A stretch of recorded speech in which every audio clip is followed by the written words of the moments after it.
winning means pretty much everything to me. You have to win the World Championship. 한국 같은 경우는 전쟁이라고 생각해요, 대회를. 100 players playing this game, and now there's 70 million people playing it. Not even making it would be devastating. People expect us to win. Into the quarterfinals! Everybody wants to win.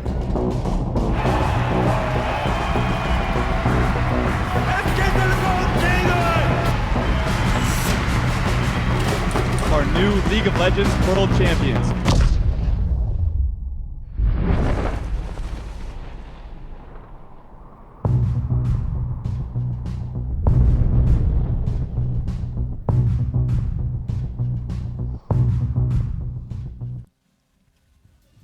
Welcome back to our Day 2 coverage of the first World's Group Stage taking place in Taipei. You saw there a taste of the 3-part documentary Road to Worlds that charts the history of the League of Legends World Championship from its beginnings and takes a closer look at some of the giants within the sport. You can check out the whole film over on lolesports.com, and I highly recommend it. It is phenomenal.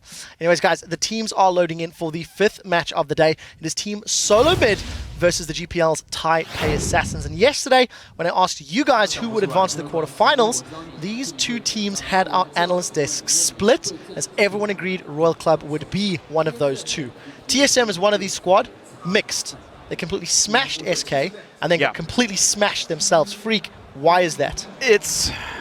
I don't have a good answer for that, ultimately. TSM are being very inconsistent.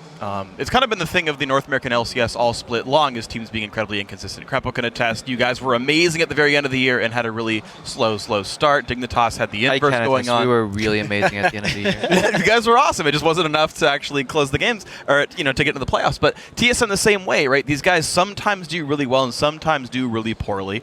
And I don't know which TSM's going to show up, though I kind of expect the latter. Yeah, now let's talk about the mid lane yesterday. Bjergsen got a lot of love from Amazing's help against SK, and then Amazing has little to no impact later in the day. Probably, as a mid laner, is that Bjergsen calling for it? Is that the team saying let's punish Jezzes? Why was Amazing toasting S'mores? I think it's more of like Bjergsen and Amazing both just agree on the early game meta. They know that they can get a big lead mid playing the way they do, and they go for that because they know how to transition that. When Bjergsen gets big, they know how to play with that kind of lead. It's not like they get big and then they don't know how to snowball a game with it. Now, on the other side of the rift, we haven't talked too much about TPA. They're doing pretty well for themselves, had a very strong showing. Game 1 of the day, despite scrappy back and forth with SK, they won it well. Monty, care to comment on Taipei Assassins? I mean, they have looked good in the early game to a certain degree, and a lot of that has been kind of with Wins' help. But I think he's very dependent on a Lee Sin pick. His Kazakhs just wasn't quite as impressive. I do think that they're going to have a little bit more power in the early game, just because for me this is kind of Wins is the better jungler between Wins and Amazing, and so I'm going to be very curious to see how well Amazing can do if they want to try and beat up on Morning in the same way that they did on Jezzes. One thing I want to throw to Krepo in terms of TPA and how they struggle to end games. From their region, they've got the longest average game time. In terms of playing. TSM in the States has got the shortest average game time. In this World Championship, TPA has got the longest game time, breaking over 50 minutes. They don't really know what to do late game. We saw that yesterday. It was better today, but what's your take? Yeah, I mean, game times aren't always the best indicator, but it did show when TPA was so far ahead. They just had no idea how to close it out. They had a good notion, yes, they went for Baron plays, but they didn't know how to exactly do it and have perfect execution. They didn't incorporate mid lane pushing first, disappearing into the jungle, and then going for the Baron vision. They just had this notion of, hey, let's get Baron vision, and it just wasn't enough. And I think TSM strategically will be better in the mid game. Well, we will find out. Before we send it to the casters, I want to grab all of your predictions on who you think is going to win. I think this one is a little more split than some of the previous matches. I want to start with Monty. TSM or Taipei Assassins? Yeah, I think TSM's going to take this one. I do think there's some certain favorable matchups. I think BB's a little bit ahead of Wild Turtle, but I think the lane is going to be equal at best, though. Okay. All right, man. Anyway, but I do think TSM is going to pull it out here in the end. I just like their odds better. When they have that lead, if they can get it, they have shown just to be a little bit more decisive at closing it out. Yeah, that's definitely the case. Prolly, are you believing in Apple Pie as well, or do you think Taipei Assassins have got this one? Dude, I'm Apple Pie all the way. I'm not betraying my country. I'm going with TSM. TSM it is. All right, Freak, you're the man I actually want to talk to next. Who's going to pick up the win here? I'm going to go against you guys. I am sorry, but I think it is Taipei Assassins here. I do not believe in Apple Pie. I thought TSM was going to be the number 2 team coming out of the groups at the beginning, but after seeing TPA and TSM play, I think Taipei Assassins are the better team all around here. Are we splitting this 2-2, Crepa? You're the final voice. No, we're not actually. After today's matches, especially TPA doesn't seem that much farther ahead of TSM at all, and I'm really looking forward to seeing the bot lane matchup. So yeah, I'm going for TSM obviously, because I felt like PPNJ were not exploiting their favorable matchup as much, and TSM's weakest point earlier was being actually just exploited in that bottom lane matchup. So I do think Bjergsen will just put on a show, and I think that's where the victory is going to come from. Well, we'll see if that is the case. Let's pull a fan vote up over from lolesports.com, where 72% of you are calling this match in favor of Team Solo Mid. So that's going to do it for us. Let's send it over to the caster desk for Game 5 as we go. TSM say their time in Korea has been beneficial for their game, but it's also given them an opportunity to take in the local culture. I think being in Korea was pretty cool. It's my first time in pretty much any Asian country. I think the bootcamp was pretty successful. It was very beneficial. It allowed us to see how good Korean solo queue is, the NA solo queue is. We were able to scrim every top Korean team, and in the grand picture, we became better as a team, and that's important. I think it really changes a team, and it really defines how a team is going to do at Worlds. It was nice to have Laspo and Loco around, because both of them know the Korean scene pretty well, like from eating to basic places to be or people to meet, whatever it is. Honestly, we went to McDonald's like 3 times, and then everywhere else I just ate chicken katsu and had some kimchi. I have fallen for kimchi every day as a snack, or like a side dish. I always ate kimchi every day, every hour basically. I really enjoyed being there. Enjoyed the food, the solo queue, the people. I think it was a good time. Oh, while TSM was enjoying everything, now it's back to game time, obviously, for everyone. So let's get right into it. On the blue side, it's North America's LCS Summer Champions, Team Solo Mid. That means it's Dyrus in the top lane, Amazing in the jungle, Bjergsen in mid, Wild Turtle at AD carry, and Lost Boy on support. And on the red side, it's the GPL's Taipei Assassin with Archie in the top lane, Wins as the jungler, Morning as the mid laner, and BB on AD carry, and of course Jay is his support. That's right, and for this game, the bottom lane will be getting a bit of a closer look with our featured matchup, Wild Turtle versus BB. I mean, we've been talking a lot about this. Wild Turtle has not looked good in this tournament. It also comes down to the champion picks. BB's Lucian has been really good to Fischio. Yeah, and we were just talking before here, should Lucian be banned against BB? Because he's been so dominant together with Jay. They've been playing Lucian and Janna both the games so far. And he's the captain. He's the shot caller. Yep. Why don't you just focus on bans on him? Exactly. I mean, it's totally different story here as far as what these guys contribute to team's overall strategy. Wild Turtle is someone who basically needs to be brought out on a bit of a leash sometimes. Lust Boy does dictate a lot of what he does. He is all about farming in his individual mechanics, whereas BB has a lot more on his plate. Right. I do feel like, though, in team fights, they do have somewhat the same mentality of they actually like to be in the front, and we can see some aggressive moves, and sometimes it can backfire, but we also seen some beautiful plays. Of any AD carry in North America, it does seem like Wild Turtle's one of the most likely to dash in for the enemy AD carry, and that's all we've seen BB do so far here, so I can't wait until they dash through each other and end up just killing Well, he has had like 3 different teachers this year, so he's kind of going through a phase where Lust Boy's being able to rein him in lately, so maybe Turtle can do it this time. Though, looking at just picks and bans, now we just talked about Lucian potential ban from TSM. I wouldn't actually be surprised to see TSM invest a lot into Wild Turtle and try and ban the Lucian first pick, maybe Tristana, and run this protect the AD carry comp. At the same time, you could get Amazing on a Nuno if you ban Lee Sin against Wins. Right, they have a chance to do a protect the AD carry comp, especially with TPA's inability to close out games, but I also think they have an opportunity to get some of their powerful picks, right? They have the potential to first pick a Rise, maybe get a Zed through with Zillion being banned out, or maybe even get an Alistair again. It really depends on what TPA decides to ban here as the red side team. Well, last year, Wild Turtle did step up at Worlds, but this time it's been a little bit lackluster for him. A protected comp might be kind of scary for them, a bit of a liability, but we will see. And as we were speaking, guys, they're going to have to do it almost every time, that Nidalee ban. It does say a lot about Nidalee and TSM, and clearly Dyrus doesn't play it in the top lane. If you have to ban it right here, against actually a top laner who didn't play in Italy all season long, and it was never banned against TPA before now.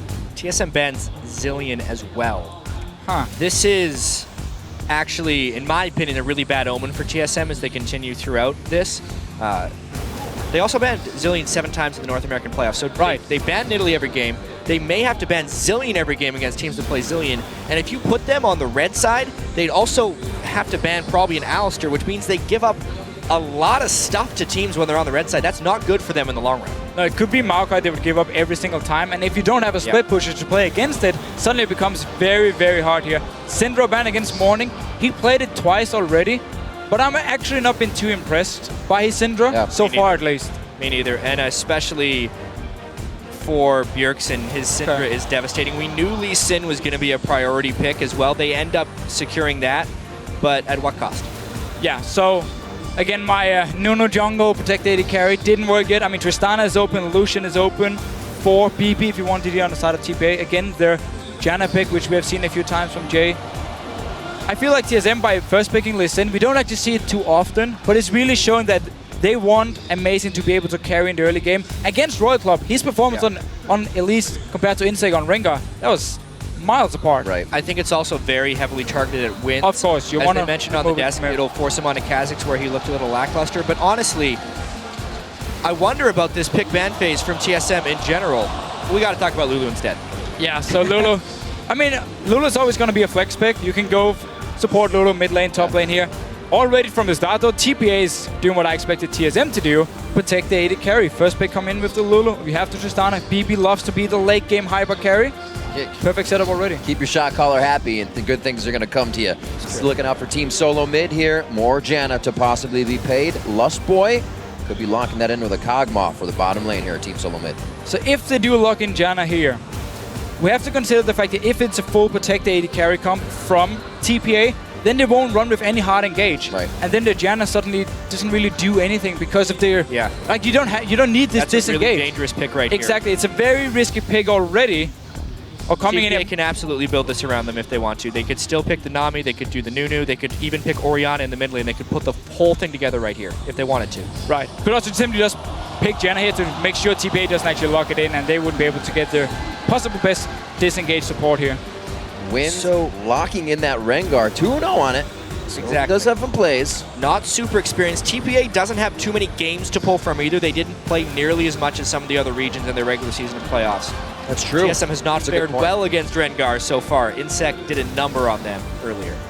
So I really, really like Xerath here from Bjergsen if he does lock it in. It's something we've seen over in the EU LCS where Alliance like to do it with Froggen. If you're against this like passive backline comp where you have like the Lulu, the Orianna, and then a hyper carry, so you know they're all going to be staying in the backline, and there's, except for the Rengar in this case, not any other engaged. You can pick Xerath and you can just poke and you can poke and you can poke forever, and there's never a chance for TPA to engage. Now they do have the Rengar locked in, of course, and that's where the Janna pick will then pay off for TSM. So the risk they took by picking it early pays off for them here. They do now have to disengage against Rengar.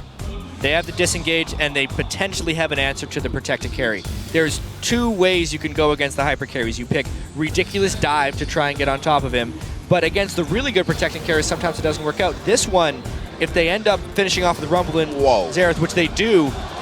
Okay. Whoa. I'll finish first. It means they have enough long-range siege to still get to him. Yes. Even if they're not actually next to him because of their range. Leona, go.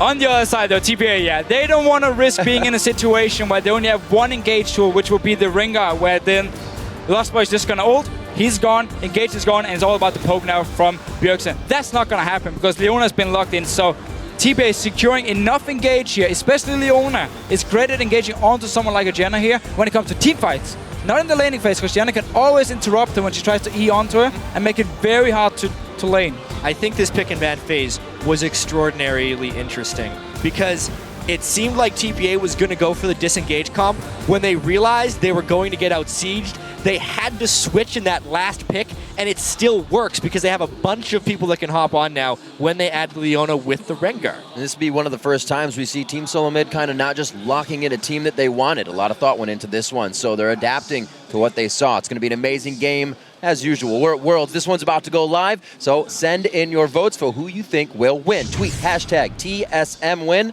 or TPA win to @LOL Esports.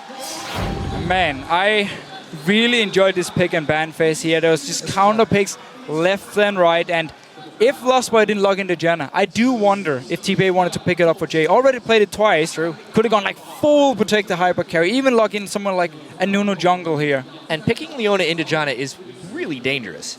Laning phase is very hard. So just pick Janna into Leona because you can use your tornado on Leona's engage. It's really just for team fights. The lane itself is troubling. And we are off. Team Solo Mid versus TPA here. Game 5 on the day. We'll see what these teams have for each other.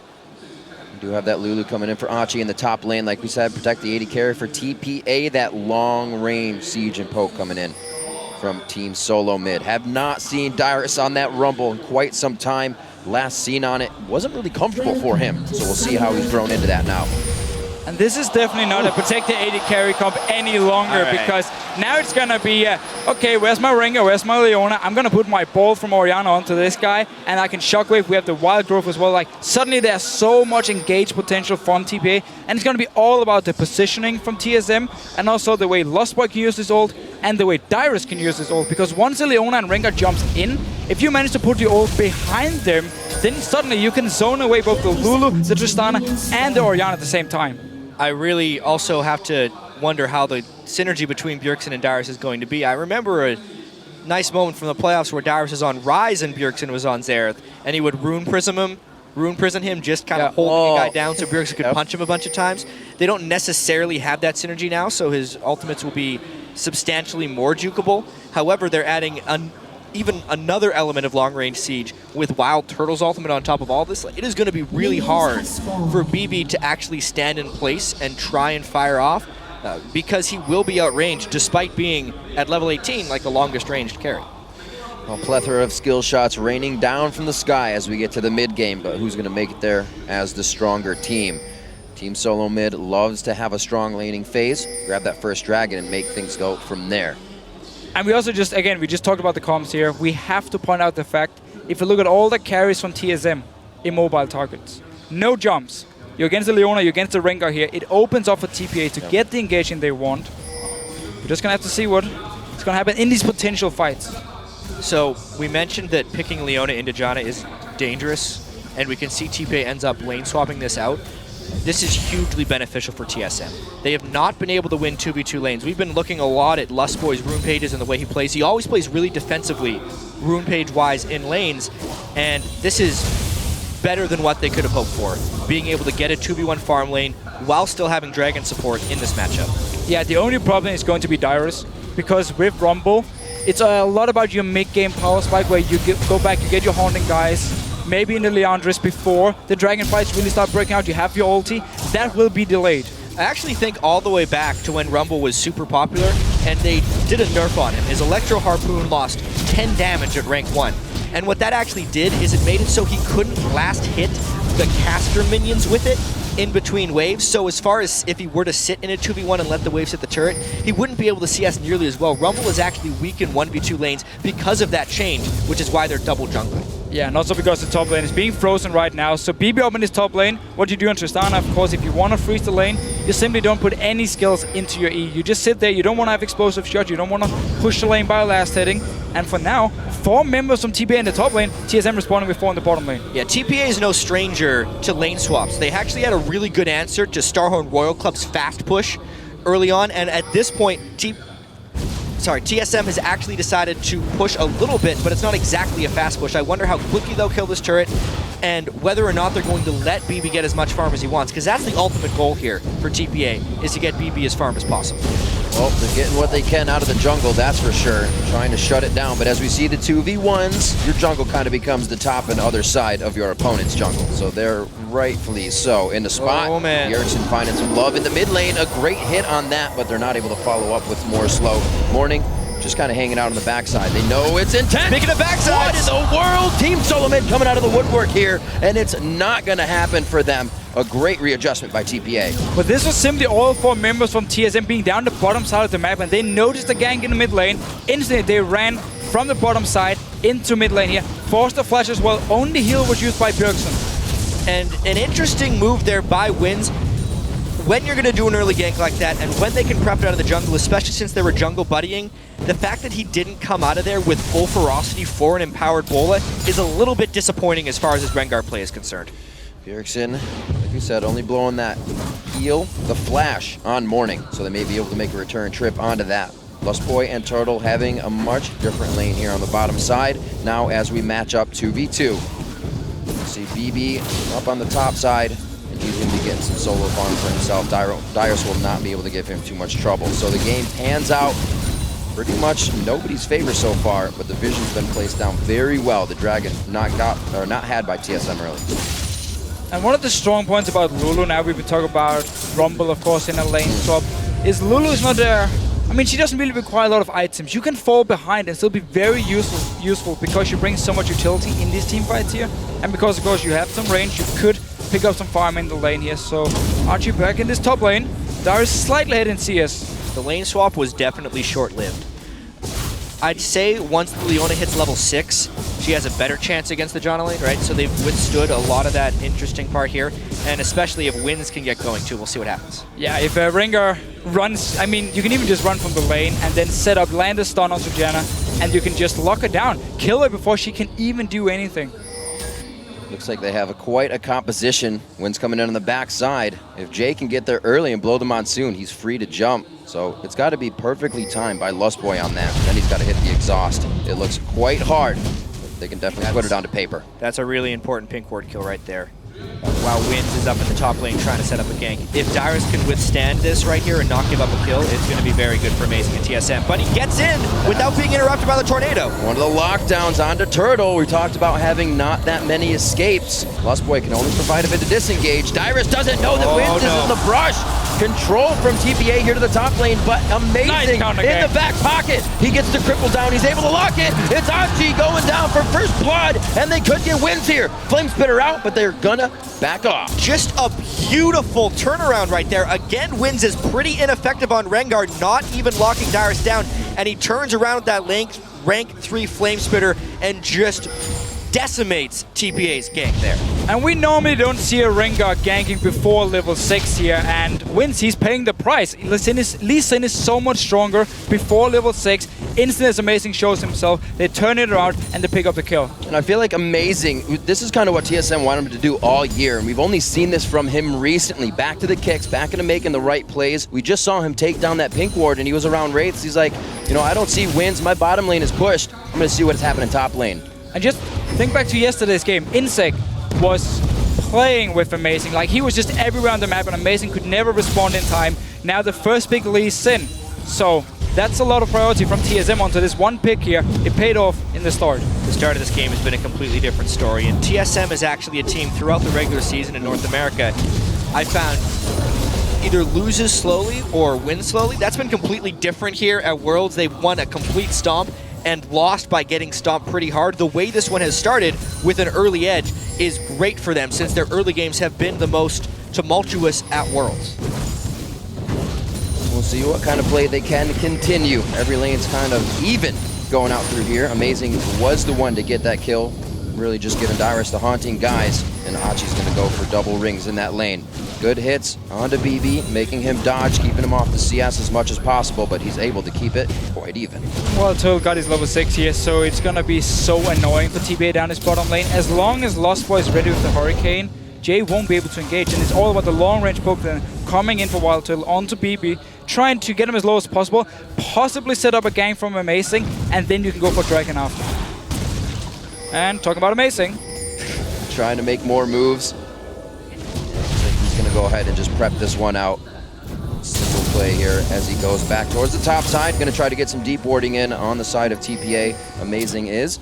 And Dyrus keeps this one top pushed. 6 now for Wins. This could be big. And notice the deep wards here from TSM. They know Wins up in his top lane. They've learned from yesterday where Insec was just running through the lane, kept ganking Dyrus over and over. So good deep wards here by TSM. They know he's up in his top lane. All Dyrus has to do right now is just stay alive. And it's creating opportunity all over the map for TSM right here. You can see Amazing already stealing the Wolves. Dyrus is going to try and play with him as long as possible to keep him interested. TSM could actually do whatever they want right now, considering Bjergsen has control of mid lane as well. And this is Dyrus, much better than yesterday. We saw this happen with Rise, and he was taken by surprise. Not this one. It's all about the wards. All about the wards here, and also smart play by TSM, learning from yesterday's loss. Amazing once again down his bottom lane. He knows that's warded, so he's going to try delayed entrance right here. It's almost impossible to gank for John. Oh, but he lands it! Oh, what a flash coming out. Beautiful job by BB, but also a great attempt by Amazing.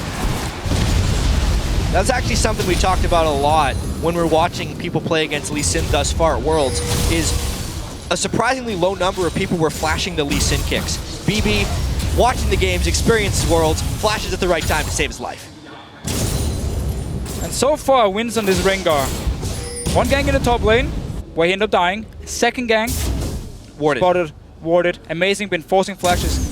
Got a kill as well here. So let's see what TSM wants to do. We're going to see actually the same build for wins, as we saw Insect do, and also as we saw Clearlove do earlier, with the mobility boots as his first item. Yeah, it's good for mobility, but without his ultimate up right now, I'm not sure where he's going to go. If I'm TSM right now, I try and force toward Dragon as quickly as possible. Having Rumble and Xerath in this Dragon fight against, what is it, a double Doran's Ring Lulu if you're comparing top laners, or even just jungle effectiveness, especially if Amazing can complete that Lizard Elder, which he will on his next back, would be a complete wash in TSM's favor.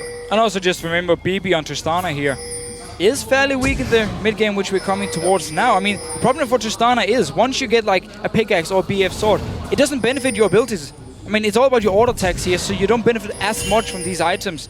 While Turtle doesn't have a Trinity Force yet, and it seems like TPA is actually setting up for this Dragon themselves. It's a big value pink ward right there. TSM needs to be able to protect these. Over Amazing's taking his sweet time coming out of base, actually. And they've lost a little bit of control over Dragon here. They have the teleport threat up from top laners and a 2-level advantage in the top lane. So if they can get that level advantage to pay off in the Dragon fight, it's what they need. TPA actually wants to avoid that situation as much as possible. TSM not a team to really give up that first Dragon. You can see Amazing hovering down towards that bottom side. Teleports are up on both sides. Dyrus is going to be bringing a lot more damage to that fight if it happens.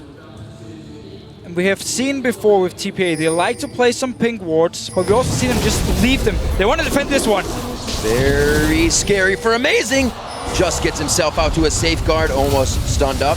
Morning keeps himself going strong on this one. They're trying to pull the team in for a little bit more, but it's all staved off by the bottom rotation here. Nobody can get in. Wins is trying to find Amazing. It's a matter of how far he runs away. Overall, though, that was just really lazy play by TSM more than anything. Not having your mid laners back up when the jungler is MIA and you know there's a pink ward there because their previous wards have been burned out is just begging for a counterattack. Great move there by TPA. Yeah, and while we were talking about TSM potentially setting up for the Dragon here with the Rumble, advantage teleporting in. Suddenly Stopped TPA by will get Hachi. instantly stopped. Let's see what's going to happen. Bjergsen's the only guy here.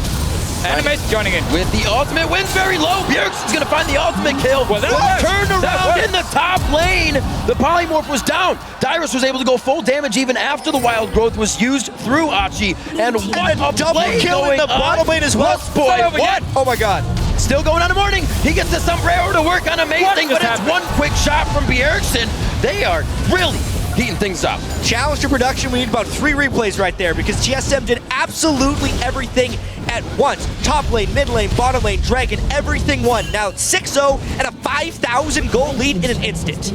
Absolutely amazing. And I was just going to say amazing. We saw him go back. As soon as everybody gets back onto the Rift, they just take down TPA across the map. Great wards come in still, so they know exactly where Wins is. He is not having a fun time. And what we just saw the Dragon here is actually a thing a lot of teams seem to forget, because we see these early Dragons where people are dancing around the aggro and you don't actually take them. Let's just see the replay. We're going to try and recreate what happened here. So obviously he teleported, or he flashed to stop the teleport, but that just made him walk into the level advantage. That was Dyrus. Great so equalizer. Dyrus pulled it off. Now we get the bottom lane. Deficio take this one. Well, there's not a lot to say, actually. The fight is already over here. Lost by, I just saw it on my other screen before here. He managed to actually flash behind PP and ult him backwards, and then we got all the damage in from Wild Turtle. And mid lane, of course, Amazing just going straight for Morning. It was a good effort by Morning, but he actually shockwaved too early, so he didn't trap Amazing in turret aggro, and it set up an easy kill. Like, across the board, It was just mechanical outplays by TSM, but it happened all at once. And what seems to always happen in these big moment TSM games is they're close, and immediately have a 5,000 or 6,000 gold lead. And again, we talked about this mid-game being in favor of TSM. We just saw it in every single lane. They were so strong. Darius, as soon as he saw an opening, he would go for the kill. Down bottom lane as well, the 2v2 fight. We keep talking about how Lost Boy and Wild Turtle have been poor. Amazing though, you're in trouble. That's going to be a problem. Darius getting himself into a sticky situation. Wins just got up. Will he go down? He gets the shield and he will stay alive. Darius throws down the scrap shield and he gets the movement speed necessary. A quick dodge on the Zenith blade. He's trying to get away, but the sun's way too hot as Jay helps to pick up that kill. Suddenly TPA's not back in the game yet, but they're definitely not done. Well, they moved their entire team down, and with that came strength. But TSM still has this split push going. Wild Turtle does have a Trinity Force completed to pretty much just a pickaxe of BB. It's a nice start on the way back, but looking up at that scoreboard, there's still a while to climb. See what they can continue to do after this. Watching Amazing and wins throughout this game. Definitely some people, or the players we have to keep our eyes on as they are making things happen. See where they go from this. Lost Boy and Turtle trying to set up a bushwhack in the bottom lane, but it looks like they're only gonna get farm out of it. Things starting to slow down now a little. Bjergsen's Xerath is so good. Whenever he played it in the North American playoffs, he would absolutely destroy people with it. And TSM at the moment here, going in towards this mid lane, they were actually pushing all the lanes at once, but then I mean, it is a bit risky, especially against the Rengar and a Leon who can roam around to set up these picks. So TSM for now, grouping up. They know they are a lot stronger here against Trinity Force for Wild Turtle. No Infinity Edge yet for BB. He's gonna need it before he can start doing some proper damage. So TSM using the Xerath to start sieging. This is going to be so huge for TSM as well because we look at the greater context of the group.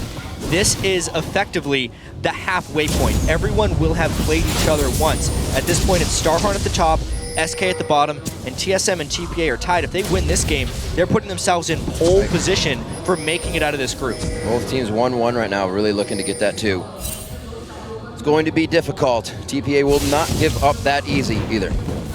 So down this bottom lane, TPA is actually getting to push it all alone because all the deep wards in the jungle of TPA we just saw before here actually meant that Wild Turtle spotted Winds coming, so he just had to back away from the tower. Otherwise, TPA was setting up for dive, and if they managed to kill Wild Turtle, they might have been able to push 2 towers here. So very good deep wards, and all these pink wards in the jungle, they need to be cleared by TPA. Yeah, they better get 2 of that, because if they don't, TSM will make it back to that spot and be able to set up aggressive plays with that.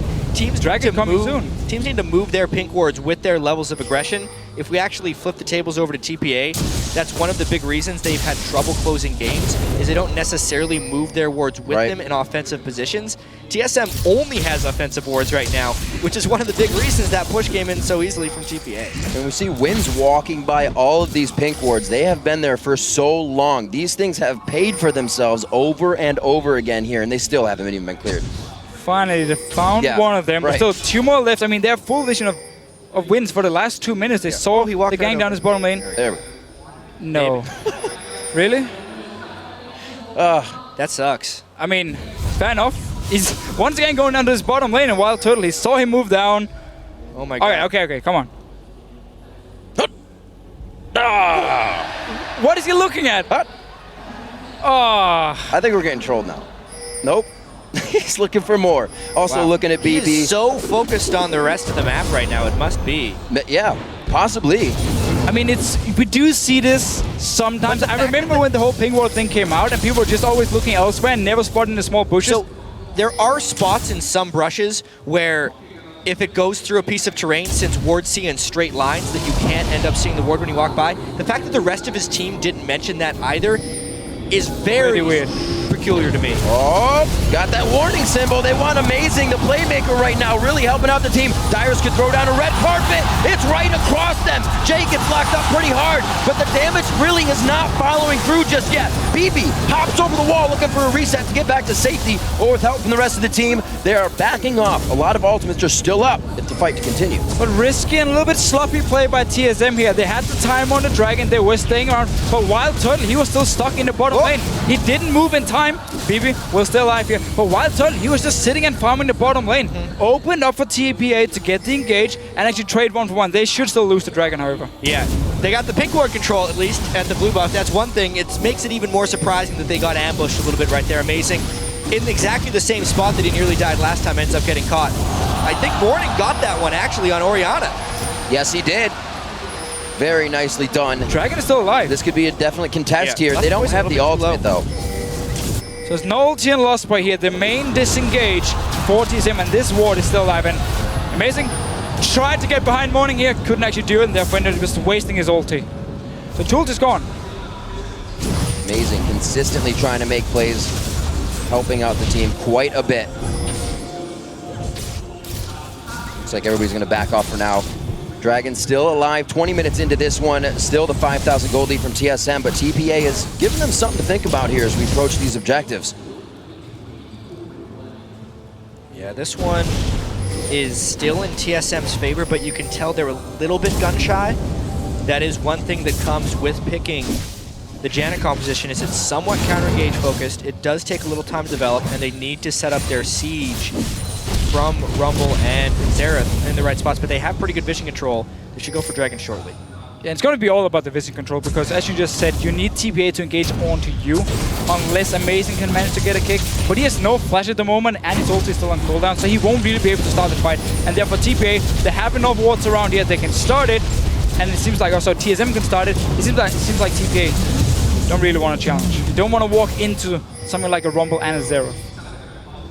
Really great item spikes for Team Solo Mid right now, really allowing them to get easy dragons like that, uncontested. BB, usually you'll see at least the BF sword in the static shift finish, but he's had to go for the pickaxe and the critical cloak so far. Still being able to put out a bit of damage, but a little bit less than Wild Turtle now combined with that Living Artillery ultimate. Picking up blue on the side of Team Solo Mid as they regroup and get ready to go back. They moved the pink ward, actually. They placed another one, so they killed itself. Well, victory. Someone had to kill it. They got a lot of value. I mean, they avoided 2 ganks in the bottom lane onto Wild Turtle, so he could actually stay safe.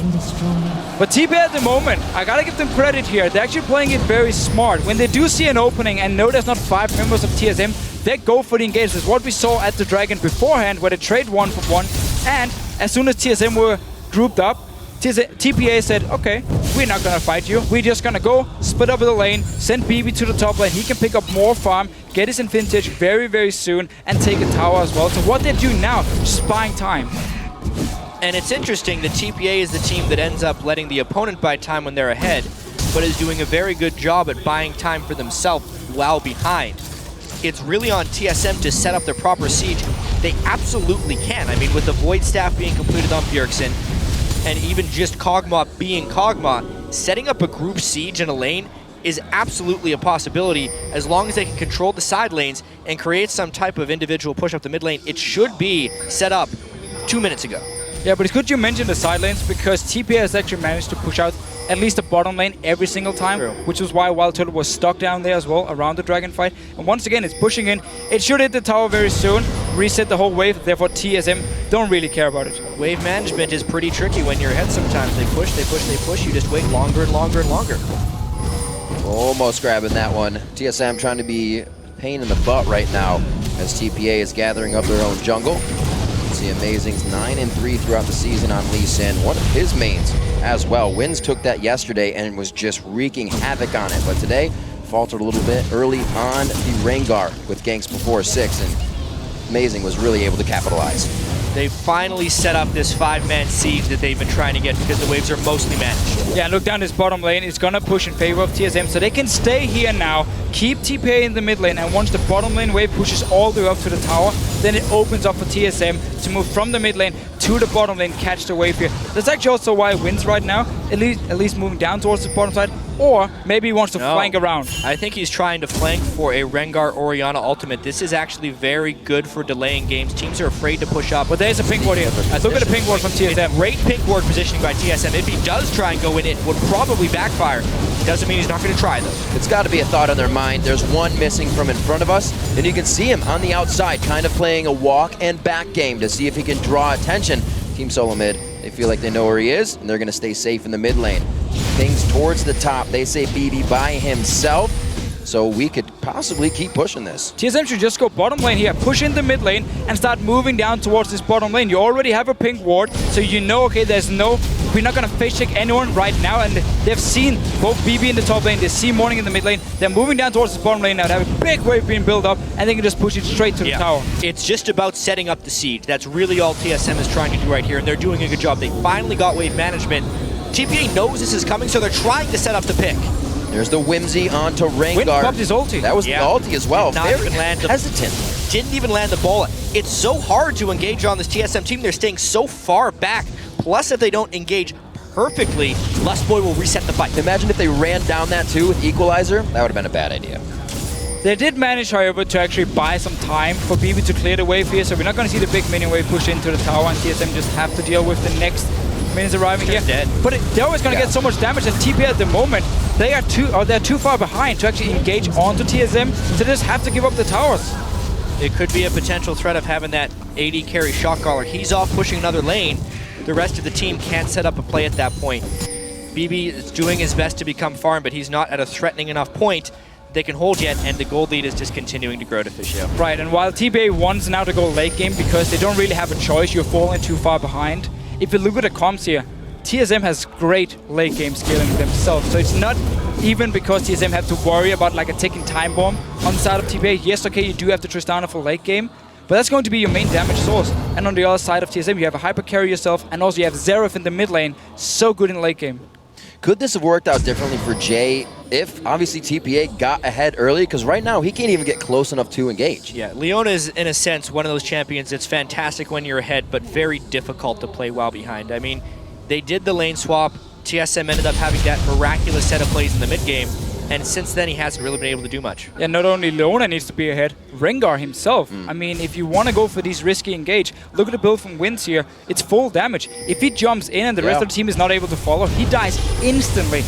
And his Rengar play, it's not been looking very good this game. It's been rather lackluster. I mean, but most of that was because of TSM's vision control. There was the one, of course. He ganked a little bit too much early game, for one. Unsuccessfully. Yes. And then his ultimates were just burned onto wards. Who expects to have that deep ward that TSM had in the top lane early on in the game? Not him, for sure. Definitely not. Him, well, indeed. It was he's wasted had some time. bad luck with TSM wards took this hold of. game as well. Yeah. Walking over that pink ward about it's actually back 5 million times. Oh, dear. Round 2, maybe. I don't think so. They're just so far behind at this point, they're having to concede objectives. Wards 2.0. So again, TSM grabbing the dragon. That's going to be all 3 of the game, and they love that because it puts them in such a position to continue pushing their advantages. And look at the minimap here. On the side of TPA, we keep talking about how they do place a lot of wards. They don't always seem to place him in the right place. Now they have a lot of wards in their own jungle towards the Baron, which is a great thing because TSM's next move, they don't really need the Baron here. They can keep sieging because they keep taking down these towers here. But their next move could be the Baron, and it simply means you go in and you clear every single ward in the jungle. You place your own and you just spot TPA moving in towards you. Because there's already so many wards placed by TPA, they make sure TSM can't do it, at least not right now. We'll see what TPA can formulate as they come out. They do get that pink ward clear that was on the blue buff. You see Locket of the Iron Solarion, amazing. He actually gets that Sight Stone in as well. So the wards to be pushed forward even more for Team Solo Mid. You can see BB finding one right now as they're just trying to stop this snowball that Team Solo Mid has put together. 7,000 gold lead, and they're dropping turrets like flies. Looks like just focus on mid lane now. TSM has definitely made some critical adjustments since their game yesterday to Starhorn Royal Club. Specifically their early game play against Wins, and right now their controlled play around the Baron Pit will hopefully yield some good results. They're just pushing out Jay to keep ward control. That wasn't the best move there by Amazing Burning Ultimate, but they still are just kind of biding their time and waiting for enough poke to land. Poking everywhere. BB trying to get a few shots in himself. You can almost see that he's telling the team, I'm farming right now. We're not going to be in these engagements. A lot of hesitation here from TPA. Team Solo Mid is not having any of that. Moving down the mid lane now. Great item spike across the map for everybody on the side of Team Solo Mid. 7-3 as they push this inhibitor turret. And as soon as TSM realize there's too many wards from TPA in the jungle at the moment, we can't really just set up this Baron bait. Let's just go straight back to Siege. Yeah. It's going to be harder and harder when you do come close to the base, because again, you have to get in this choke point where Leona can really shine if she lands a good ulti. So it becomes harder for them. Top lane tower could still be an option, but on to bot lane for now.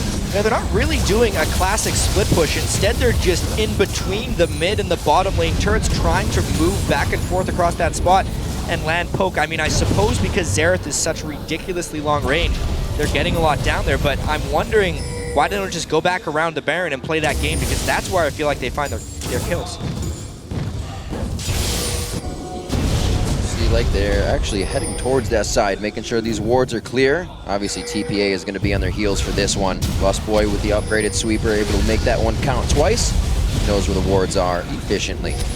So what TSM was doing just before here was actually not really going for the mid tower or the bottom lane tower. They were just waiting for the top lane to push in. It's exactly what we saw happen down here. Dyrus might be in trouble. Uh-oh, he gets the explosive shot on, but Jay's actually forced to back up. He knows he's squishy as well, and the rest of the team is not ready to engage on this. Morning taking poke. He's already below half. Could it be the ball? Oh, no! They get like one in there. Amazing got hit up. The heal comes out quickly, and they turn this fight right around. Jay finally gets in. The red carpet gets laid out, and they're going to welcome them to the party. Dyrus, he gets untargeted with the Zanyas, but can they continue the fight? There's no minions. They're stepping a little close here, guys. There come the ultimates. One last shot. Hachi dodges close, and he dodges the right way. TSM just can't seem to finish these kills. One part about not having the big initiation and just the poke, they have to close. There's one. One indeed, chat. Turtle taking a lot of shots here. There's no re-engage you're going to be seeing. Way too low on the health bars from everybody standing in front of Team Solo Mid. A very chaotic fight to come out with just that turret. But it doesn't even matter for TSM if they can actually get the kills. It's all about the towers for them. They stayed there with 4 members. Amazing was already dead. It doesn't even matter because Bjergsen has still so much poke. Yeah. We saw Lostboy was still there, and of course Wild Turtle just to take down the tower and BB. Really random thing that just happened. Morning accidentally used his Zanyas in base. Maybe while it was trying to use another item, but it will be down for the next fight if TSM can force quickly. They don't know that, so they won't be able to use it to their advantage, but we will have to watch for it. We keep seeing all these wards from TPA in their own jungle around this Baron here. They don't want to risk TSM being able to take full control of the jungle, so they're doing a very, very good job with all the defensive wards. They can also just move them a bit further, actually to the river part, and they can potentially try and go for pick onto TSM, because what normally happens in a situation like this is actually the enemy support. So let's say Lostboy at this point of the game would walk in, try and place a few wards. We actually see him do it right now. If you had a few deeper wards and you were standing ready, you could catch him out of position. I'm glad you brought that up, Fischio, because that is what Lustboy brought to Team Solo Mid. That warding game that has put them on top so much. And look at everybody. Peace of mind to have a pink ward right now to replace if they get taken down as they are. And TPA is only finding these after they've been placed for 5-10 minutes. And this stall by TPA is actually getting closer and closer to paying off. At the moment, we look across TSM, you see very little magic resistance. If Morning can actually complete his death cap, the threat of a Wins Rengar jumping in to an Orianna ult is a complete game and fight changer. Can pick off 1 or 2 targets if they can complete that quickly and find the right fight. Right, and we saw it in the last team fight. They went in, they got a kill onto Amazing, and TSM is all about disengaging at first, and then you just keep poking, and eventually you should out-sustain TPA and can then take objectives or pick up the kills. Plays to be made with double Zanyas on the board now for Team Solo Mid. They may not be too afraid to get themselves into a fight here, but they don't want to give too much away to TPA. Both of these teams seeming to have a trouble to close this one out. TPA from behind, still strong. Looking at a 10,000 gold lead as they take the Dragon, and they're going to walk right back in and ward the crap out of this jungle. And we just saw the focus once again on TPA's wards. All of them are placed on their own side of the map. Not a single one in the middle of the river here. So they're not going to try and catch TSM out of position. They're simply just going to sit back and keep farming.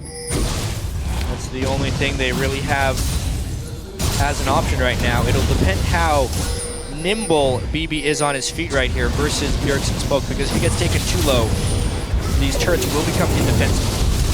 Bjergsen firing everything he has from the outside with the blue buff right now, really commanding the game well. Him an Amazing shot calling through the mid and late game. Waiting for the minions to push up. They have the mid wave at the turret. That's going to call BB over. They're really just waiting for this fight on the other side of the wall. Got to be careful because that is a perfect spot to get jumped on as well in a tight fight. We didn't really talk about support items yet, but Lost Boy with the Mikhails here is basically the hard counter to Leona, and it's such a good pickup because it means whoever Jace tries to engage on, instant Mikhails, the target can now flash away or just move away, and suddenly the main engage for TPA, if you ignore the Ringer here, which can be knocked back by Lost Boys and its ulti, is gone. One of the big reasons we've seen the low kill score is just because TSM has built that siege-type team, and because in picks and bans, TPA was building towards that to the very last second. So even though they have the Leona, it's not exactly like they have a good siege-breaking team. They're going to try right here, though. Wins in a pink ward. That they throw out the Howling Gale. He gets shut down immediately. Last time he's going to be doing that. Nice shots coming in. Wild Turtle almost able to finish that off with the ults as well from Bjergsen, and they stand on the front step ready to pepper that inhibitor turret. And notice the ping ward here. It's actually just outside the screen right now, but it's where Lost Boys placed. There was a ping ward, so they actually saw Win started. We're just going to see it right on the Lost Boy here. So they saw him, knocked him up, and instantly just killed him. Very surprised that Achi didn't even use his Lulu ultimate right there, but as you can see, it is now indefensible. That's exactly what TSM needs. Good vision control. That's been Win's arch nemesis this game, has been those wards, and it takes him down yet again. Costs TPA an inhibitor. Diego's low as well. How long would they have been standing there if Wins did not push himself into that fight? They had a good thing going, and finally TSM grab a little bit more off quite a long push here. Now from about 28 minutes to 35.5, they finally take down an inhibitor on the side of TPA. They have a little bit to think about now. It's a great one for TSM to have with super minions pouring in. Yeah, there's a teleport on Achi, but that's a fight for Baron that TSM can start in their favor.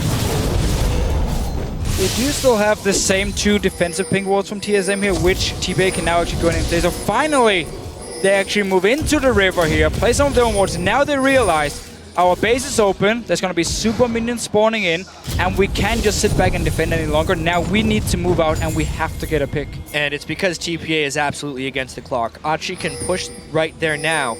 As soon as TSM makes a move, they can force the teleport, and then it'll be maybe 30 or 45 seconds every time they go for that one. TSM definitely in position to force. It's going to be about pink wards. Luckily for TPA, TSM doesn't have the greatest of initiations, so it's still going to take some creativeness by TSM to make that happen. And just look at the items. You just mentioned the ping wards. 4 ping wards picked up once again. Ready to place them around this Baron here so they can spot the engage from Wins. It definitely feels like TSM is picking up and moving their pink wards very frequently by picking up new ones, mainly because Wins has that threat. TSM knows that the only way they lose this game is if Wins gets a nice jump from stealth to set up an Orianna ultimate. But if they're warding like they are now, there's no risk of losing. And it's so weird to look at a comp like TPA's where they have a Rengar, where they have a Leona, and yet we're standing here talking about how they can't really engage the fights because TSM is so good at warding, and because Lost Boy is ready with the Hurricane and his ulti. Pays off. It's something that they got right through the beginning of the year, and they used it perfectly. Perfect timing for TSM. They see where the wave is. They know Achi's going to take a while to clear that one. If he teleported now, they'd lose inhibitor turrets, so there's actually nothing TPA can do here. Baron going over to team solo mid. This may be what they need to finalize the game. TPA is going to be forced into the base. And they still lost an Nexus my turret. gosh, That's goes how down big that wave was. with Achi trying to protect it. Yeah, 4 members from TPA was just running between the base, then ran a bit to Baron, and then actually ran back to the base. They didn't really know what to do. In the end, you get an Nexus turret, you get the Baron buff, and notice how TSM instantly, they move back, take their own buffs, while Dyrus has already been setting up the top wave. Wave mismanagement definitely there, I would say, by Achi. Not the best job by Lulu, but it sucks for him. He's been behind in levels the whole game. In that mid-game fight where he flashed to interrupt the teleport from Dyrus, he just put him farther and farther behind. He's actually 3,500 gold down against Dyrus and is nowhere near the items he wants to be at on Lulu right now. Not even a death cap. BB just recall from his bottom lane. TSM might be able to get a bit of damage on the tower. He will join in. Notice Jay here on your minimap. He's already flanking around. They want to go now. They want another pink ward. Jay gonna be looking for a solar flare. It locks down Dyrus, but he's already got the equalizer damage out. Zanya's across the board. You're looking good, gentlemen. They go for the inhibitor turret now. It's 11-4, and TSM's gonna be looking to get a lot more kills as they pressure down on the Nexus turret. Just no good initiation paths for TPA. TSM knew where they want to go, knew how they want to go about it, and they just lit up the paths towards it to counter the fights. Great moves by TSM strategically. Yeah, this game is just the best example of how warding will save your life. Because every single time TSM group up and start sieging, there's wards everywhere around them here. Moving on, mid lane. Actually, no, let's just go straight for bottom lane here, because you're super minions spawning. Already coming in, Dyrus is going to hang out in the mid lane and at least get more pushed if TSM finds some trouble here. Oh, Dyrus actually gets caught, I believe. Yep, they're quite deep in. It's going to be Lustboy trying to come to his help. That regen from Baron is really allowing them to just stay on the front steps of TPA, doing what they can themselves, getting suffocated out this game. We'll see TSM. Looks like they're going to back off for now. They know when they've overstayed. They're welcome. And in a game like this, I would actually have loved to see full tank Rengar from Wins, because he's going to be like the guy jumping in every single time. He went for Brutalizer, went for Fatal Flare. What we see in Korea normally from like Dandy, who's considered probably the best Rengar in the world, is he will actually just keep the Madreds, and then he's just going to get cooldown reduction and just full tank. Right. And even sell the Madreds later. You don't upgrade it to Fatal Flare. Wins decided to go a bit of a mix. I want some damage in the start. Okay, I didn't actually manage to snowball, so now I'm going to build some tank, but it's too late. Stay in the jungle, yeah. Yeah, I think at the end of the day, it was the fact that he didn't snowball is one of the biggest things that stopped him from getting here. A damaged Rengar against a Kog'Maw team is not flawed by any matter. You do need to be able to kill him quickly, but when you fall behind, it just makes it look pretty bad. TSM looking to dodge another one on this. Pink Ward possibly going down. They do get the shockwave. Lustboy disengages the fight. Equalizer not hitting much. There is hardly any follow-up though from TPA. It's going to be a wait on the ultimate. The Sonic Wave hits, and he takes it all the way in. Amazing. Pushing back BB and Morning, and it's going to be the last inhibitor turret for Team Solo Mid if they want it. I mean, finally TPA actually got a decent shockwave, but it was when they had a 15,000 gold disadvantage. This will be the game. It looks like it is a 40-minute matchup between Team Solo Mid and TPA. They will go 2-1 on the group. A lot of people wondered what would happen in this match, and it's Team Solo Mid coming out with the victory. By far the most controlled game that TSM has played so far here at Worlds. They had powerful ward control, they played it safe, and Wild Turtle was rather tame yet effective in this one, and that was a big worry coming in. Every single lane from TSM here in the early game, we had that 1 minute point where suddenly the Dragon went in favor of TSM. They got a kill in top lane, they got a kill in mid lane, and they got a kill in bottom lane here. So every single lane did a very good job. And this game was simply won by warding. Like, it was all about the wards. We keep talking about it, but there was no engage options from TPA because of so many wards being placed by TSM. And it was definitely once they were able to pull ahead. I mean, it's something that's been true for TSM for so long.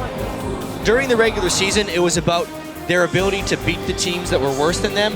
One of the reasons they were so consistent in beating teams that were worse than them is because when they get small advantages, they know exactly how to close. Now that they've improved and gotten better strategically, they can get leads on better and better teams, and they still know how to close. They have that same strategic ability, and it definitely showed in this game. And a really great play across the board. We kind of question if Team Solo Mid could hold what they came out of the NALCS Summer Split Championship title with.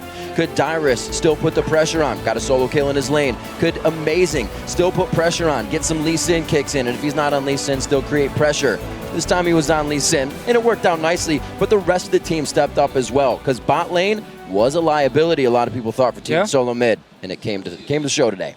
They managed to get some kills, and I still want to look at the pick and ban phase, because we talked about how Nidalee was banned by TSM, Zillion was banned by TSM on the blue side. Might still be a problem, but the way they actually drafted their champions this time around, it really paid off. The Janna pick, we talked about how risky it was to lock it in when you're potentially against a protect AD carry comp, but because then TPA changed up their style and went for this engage comp instead, suddenly the Janna pick was just MVP. Yeah, very interesting pick and ban phase that ended up happening. Finally, Lustboy moved away from Nami. He'd played it all 3 games previously at Worlds. It seemed like it was his only champion. No one took it away from him because his effectiveness was a little bit mixed on it. Definitely showing some versatility here is much needed for TSM as they move forward. Dyrus back on Rumble as well, so what else does he have in his pocket? They, like we said, they're going to have to ban that Nidalee, so things are going to have to open up for the team in versatility, and that worked for them. The Rumble was a really nice surprise, especially for TSM fans. Yeah. Dyrus is a type of person who, since he's been in the scene for so long, has been able to pick up and learn everything, but it takes him a long time to learn these things. His early effectiveness on Rumble is really promising for their future. Yeah, it looks good, and it simply means also now, going into like the next few games, will teams consider the fact there could be a potential Rumble pick? Could it be a ban? I mean, the thing about Rumble is he's so annoying to play against because of his ulti. It can destroy every single team fight. If you go too aggressive, like if your backline, if your AD carry suddenly just steps a little bit too far forward, suddenly gets Rumble in the face and he just dies instantly. So Rumble is so hard to play against in these team fights. Yeah. And the fact that we just saw TSM play with it perfectly in these fights really means for the future you have to worry. This is why I love Worlds, because you slowly see things resurface. The Jan is coming back a little bit more. There was already a Rumble yesterday. We got another Rumble here. I'm sure we're going to see more because these objective fights are becoming huge. Rumble loves to control those. Oh, yeah. If you see any death-defying escapes or jaw-dropping ganks that impress you, share them with us at LOL Esports and use the hashtag WorldsBigPlays. Right now, we're going to send it over to the stage where Shox is on the blue side. Thank you very much. I'm here with Amazing after that victory. First off, congratulations, good stuff. When I talked to Dyrus earlier, he admitted that you guys hadn't done your homework that much yesterday. How was it reflected in picks and bans that you guys have caught up now? I mean, yesterday we rather tried to pick away something that they're strong on and really didn't like follow our game plans. So even though we kind of did our homework, we didn't really like show it off. So today we differentiated from it and really tried to get what's strong and what's working for us and what has been working for us in the past, and we follow through with it. Yeah, absolutely, and it came to show 12 minutes, 50 seconds in, I think, an ace. Tell me how you went from there, and of course, you can't be too overconfident in that moment. I mean, when you see the ace sign at like 12 minutes, you're like, what the hell is happening? And well, from there, we just got to stay controlled. I kind of went away from that, suicided more or less on top side. But overall, from there on, you just want to be controlled, try to snowball the game, and really be methodical about everything. Yeah, absolutely methodical play coming out of you guys and then finishing it off. Very strong performance on Lee Sin. I feel like yesterday you couldn't really put your mark on the game. How come you're able to do it and contain a rising jungler here like Wins? I mean, yesterday was completely different too, due to our picks and how we approach lane phase. So Insec, who's a great jungler, obviously had a really strong impact, and I basically let him farm to level 6. And this game it's different. It was different, where I had the impact pre-6, didn't let Rengar farm for free, and punish his lanes, whereas he was just like trying to get the level 6 and try to have impact due to that. It seems like you're picking up much as you go and play here on the world stage. I listened to your vlog where you said, well, the synergy between mid lane and jungle in Korean players especially is so crazy. Is there anything else that you've discovered here by playing on stage versus these teams? I mean, what I discovered is that none of these teams is really afraid to show off what they can do. And they bring the aggression, they bring whatever they have on this stage. And sometimes in SCS you see people being frightened, maybe have this stage fright, but here in World Stage everyone is experienced and everyone knows what to do, and they showed well. Finally, give me the lowdown on the group. Do you think SK will be able to rack up those wins to go through possibly, or will it be a toss-up between you guys and TPA and who will get it? SK has shown like great promise today, even though they're still playing with sub jungler. So I expect them to at least like go with like 1 or 2 wins. Obviously not versus us, but like they will still get some wins. But overall, I don't think they will be able to make it because it's just too far behind right now. So it's basically a toss-up between us, TPA, and SHRC, and we'll just see who comes through with that. All right. Well, good luck. Fantastic game here. Thank you. Thank you. All right. Now let's go back over to the guys at the desk to break things down. Thank you very much. In a pretty solid game, I think, from Team Solo Mid. I want to go back to picks and bans. First of all, wins on Rengar. Definitely not Insec. It was closer to Crumb's level of performance, not Insec level. Wow. The game played out a 4v0 meta almost. I want to go early game and throw it straight over to Crepo because we saw those lane swaps, and I know you guys were discussing it backstage. Yeah, basically what ended up happening is they late picked Leona, and then somehow they were afraid to play it into the Janna Kog'Maw, so they swapped away from it. And that kind of led to something really interesting, especially with how the minion management we have a replay coming up. I don't know if it's now or later. Give it a few points, because I think Monty's also a bit confused about that early game and the lane swaps. Yeah.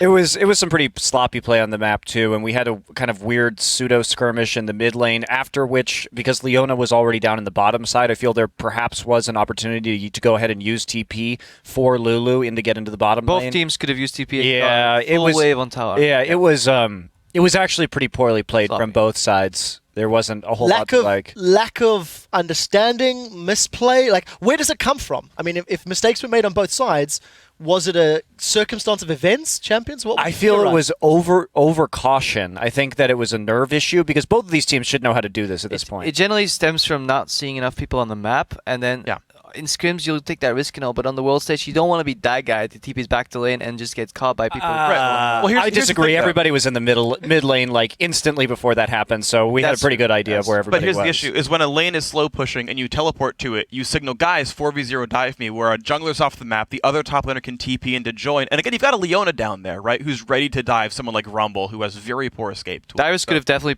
By the time nobody could have been even closer to Darius, but yeah. That actually leads us to the replay. You were talking about a slow push lane, 4v0. You were very excited about one particular lane management. Moderately excited. So let's show the replay where it's meant to show. Yeah, okay, so basically what's happening right now, so if we roll the clip right now, you're going to see what happens in the standard, like 2v1. Basically, someone's going to walk out of the brush, get those melee minions to aggro on the same target, then walk back into the brush, and that will allow those melee minions to take one target down. So that's the standard freeze, right? If we keep going, we're going to see that.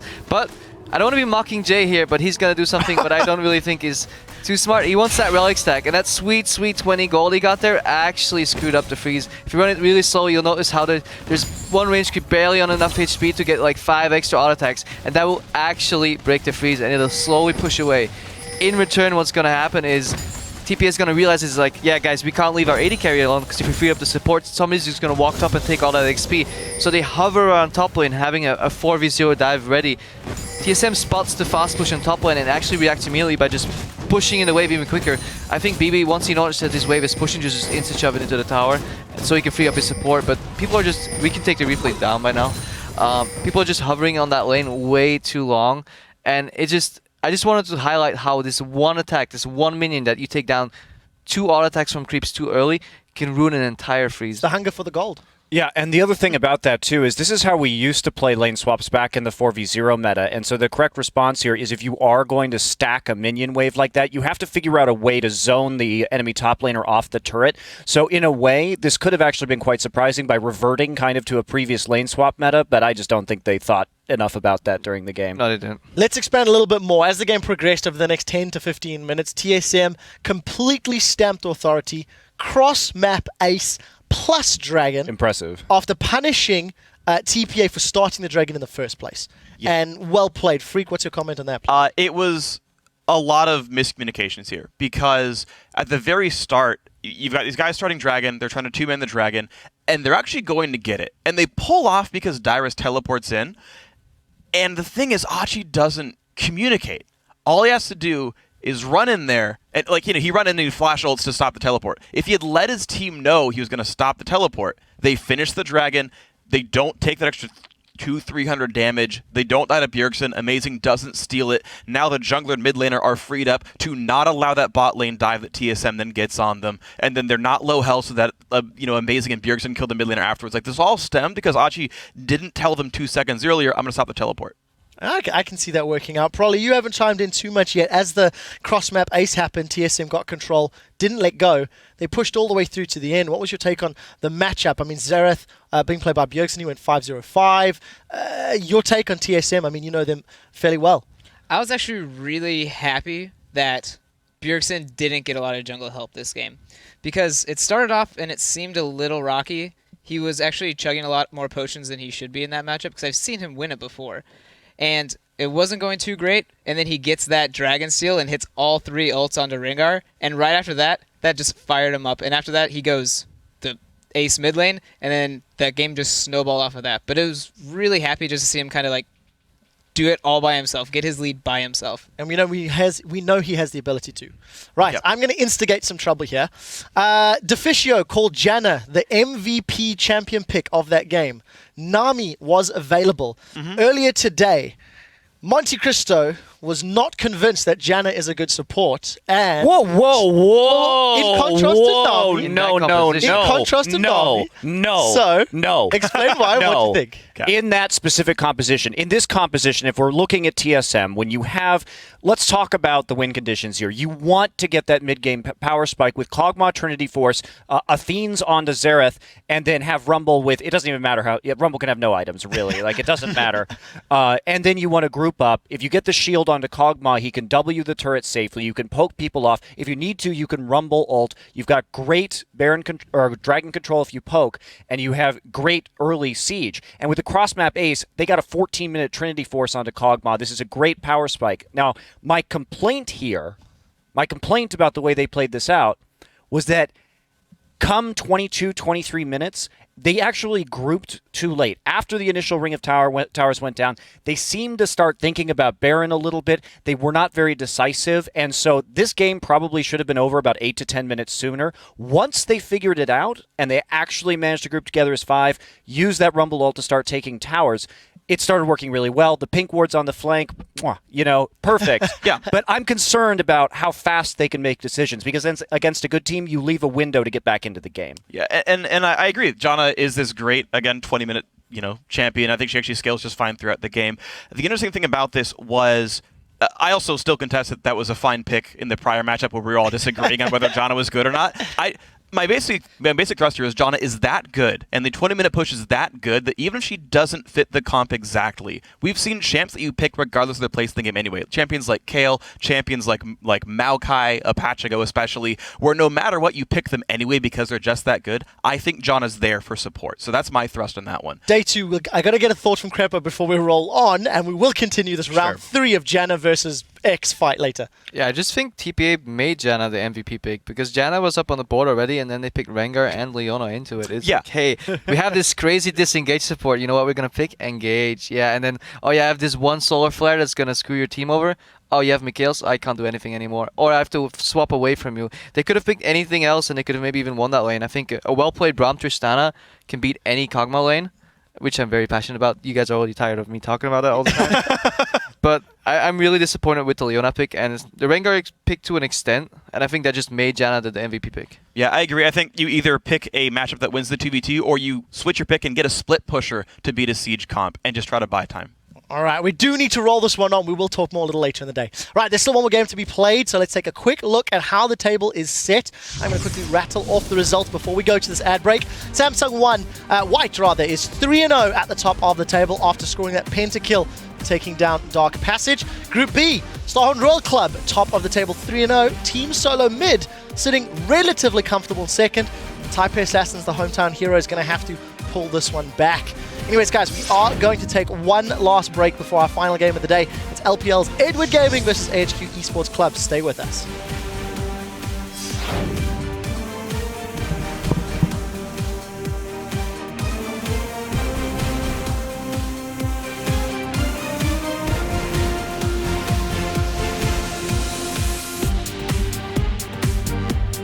World Championship 2014, my bro. But amazing in the back pocket. He gets the cripple down. He's able to lock it. It's Archie going down for first blood. Dyrus can throw down a red carpet. It's right across them. Jay gets locked up pretty hard, but the damage really is not following through just yet. Jay going to be looking for a solar flare. It locks down Dyrus, but he's already got the equalizer damage out. Zanya's across the board. You're looking good, gentlemen.